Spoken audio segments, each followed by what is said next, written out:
Welcome back, everybody.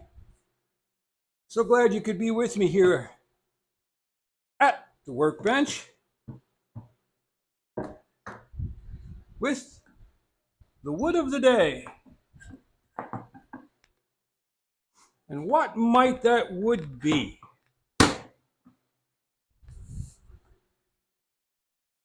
So I'm using the tail vise. I'm not perfectly set up for this yet, but it stops the board from moving around. And I brought out the big old number 7 for a spin. I thought I'd put a fresh face on this so that you could see what it is.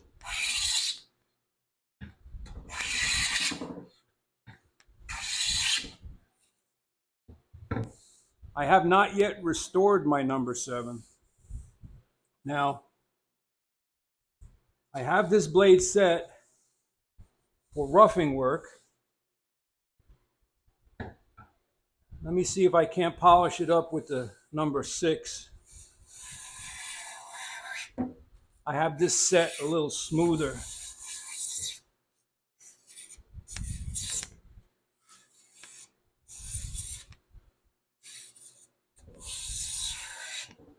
And that reminds me, you ever notice sometimes when you go to start planing, there's resistance or it doesn't quite engage right away from the beginning? Chop tip. Skew your plane a little bit and do what we call a slow start. You'll ease into the cut a little bit, and once it engages, you're good to go. There we go. So this is a North American hardwood. I don't know as if it grows in other countries. I didn't look it up.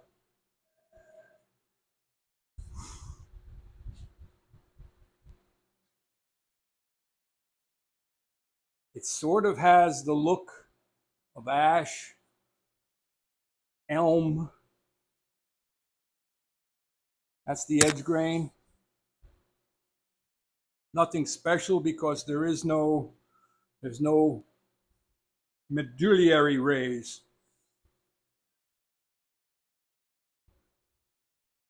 So the North American indigenous peoples would use parts of this tree for medicinal purposes.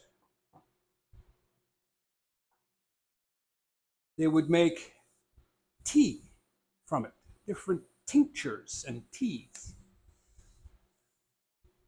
They could use the leaves, they could use the blossoms, they could use the roots. Don't know about the bark or the wood itself. However, they would make tea from it. This, my friends, is sassafras. Suffering sassafras. Well, not succotash, but you know what I mean. Sassafras. It has what I would call a split mitten type of, no, not long live and prosper, but it has sort of like a mitten leaf. You'd recognize it as an odd shape in the woods if you saw it.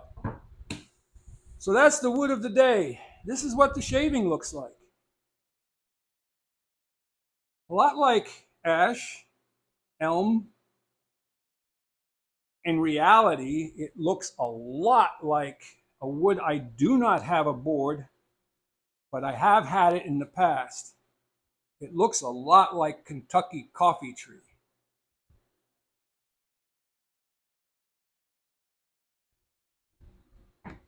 Like, subscribe, and share. Bing, bing, bing.